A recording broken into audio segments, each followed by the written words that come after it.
Pejuang yang gugur di pelukan Prabowo. Operasi Seroja punya banyak cerita dari berbagai perspektif yang pernah sampai ke telinga kita hingga hari ini. Sebagai seorang prajurit yang turut serta di dalam operasi, Prabowo juga punya cerita sendiri tentang operasi ini. Begini ceritanya. Prabowo saat itu masih berpangkat Letnan II. Dia bergabung dengan pasukan Nanggala 10 di bawah komando Mayor Infantri Yunus Yosvia sebagai perwira intelijen. Tapi saat itu, ada banyak perwira yang tertembak, sehingga Prabowo diangkat menjadi wakil komandan atau wadan unit C. Pasukan ini terdiri dari 20 orang.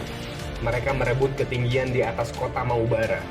Setelah 10 menit menyeberangi sungai, kira-kira pukul 7 malam, tiba-tiba dari arah barat kelompok Fretilin menyerang secara mendadak. Kontak tembak antara pasukan dan para pemberontak tak terelakkan. Baku tembak yang terjadi di tengah gelapnya malam itu mengakibatkan Sudaryanto yang berada di garis depan tertembak. Unit C bahkan dipukul mundur beberapa meter ke belakang hingga tertahan di parit. Dalam kondisi terluka, Sudaryanto memanggil anak buahnya. Di sana, Prabowo memutuskan merayap sendirian ke depan. Saya merayap ke depan, walaupun berbahaya dan musuh banyak di depan. Kontak tembak masih terjadi. Tapi kalau keputusan tidak diambil, berarti mengecewakan komandan dan moral pasukan akan turun, kenang Prabowo dalam buku Kepemimpinan Militer yang ditulisnya.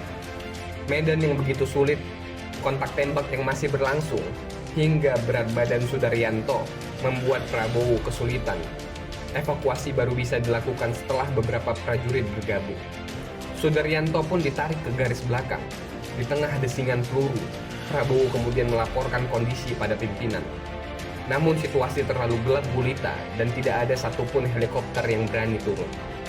Beliau bertahan sampai pukul 3, tetapi akhirnya gugur dalam pelukan saya. Saya tidak bisa lupa komandan saya menghembuskan napas terakhir dalam pelukan saya, kata Prabowo. Barangkali pengalaman mencekam seperti inilah yang membuat Prabowo tidak akan pernah melupakan kawan-kawan seperjuangannya di militer hingga hari ini.